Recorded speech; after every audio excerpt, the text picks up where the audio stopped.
नमस्कार, national media news agency Uttarakhand में आप सभी का बहुत बहुत स्वागत है। मैं हूं आपके साथ भावना। रुक करते हैं आज की ताजा खबरों की ओर।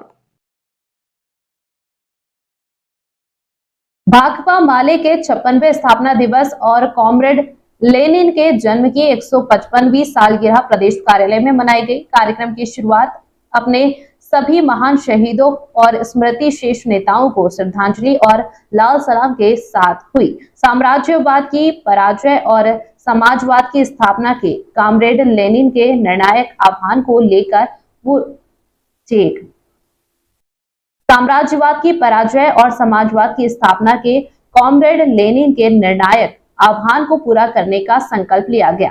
भाकपा माले नैनीताल जिला सचिव डॉक्टर कैलाश पांडे ने कहा कि तीसरी बार सत्ता में आई मोदी सरकार ने फांसीवादी हमलों को और तेज कर दिया है। फांसीवादी हमले दिन ब दिन बढ़ते जा रहे हैं, इसलिए लोकतंत्र की लड़ाई में हमें और ज्यादा एकता, ताकत और दृढ़ संकल्प की जरूरत है। एक क्रांतिकारी कम्युनिस्ट पार्टी होने के नाते हमें इस लड़ाई में अगली कतार में रहकर नेतृत्व करना होगा। इसके लिए जरूरी है कि हम जनता से अपने रिश्ते और गहरे करें और उनके जीवन, रोजी रोटी और आजादी से जुड़े हर मुद्दे को पूरे दमखम से उठाएं। हमें एक बड़े, ज्यादा जीवंत और गतिशील पार्टी संगठन की जरूरत है।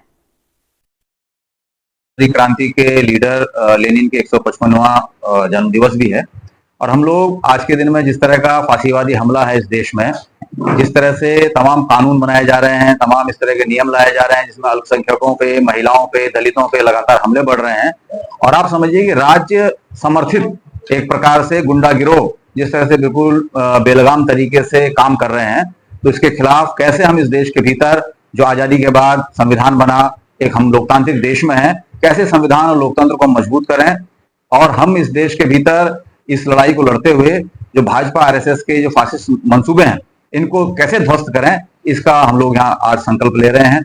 और ये लड़ाई जो है, क्योंकि लगातार इस तरह से हम देख रहे हैं कि लोगों को आपसी वैमनस्य फैला करके आपस में लड़ाने की कोशिश है और साथ ही जो बड़े कॉर्पोरेट घराने हैं, आप ये देखिए, उनको फायदा पहुंचाने की। अभी यहीं उत्तराखंड में स्मार्ट मीटर योजना जिस तरह से लागू की गई है, तो ये लग रहा है कि भाई अंबानी अडानी के साथ जिस तरह की यारी है, उसी से पूरा का पूरा आप देखेंगे कि जनता के जेब में डाका डालने की कोशिश है। पहले चंपावत में, फिर हल्द्वानी में, फिर रामनगर में लाखों के बिल आना शुरू हुआ है। ये रुझान आना शुरू हो गया है, यानी कुल मिलाकर के यूपीसीएल का निजीकरण, जनता की जेब में डाका और लोगों को आपस में बांटो। यूसीसी हमने देखा उत्तराखंड में बनी, उसके अलावा वक्फ वाला जो संशोधन संसद में पारित हुआ, तो एक पूरा का पूरा तौर पे जिस तरह के रास्ते पे सरकार चल रही है, ये पूरी तरह लोकतंत्र विरोधी, संविधान विरोधी सरकार है।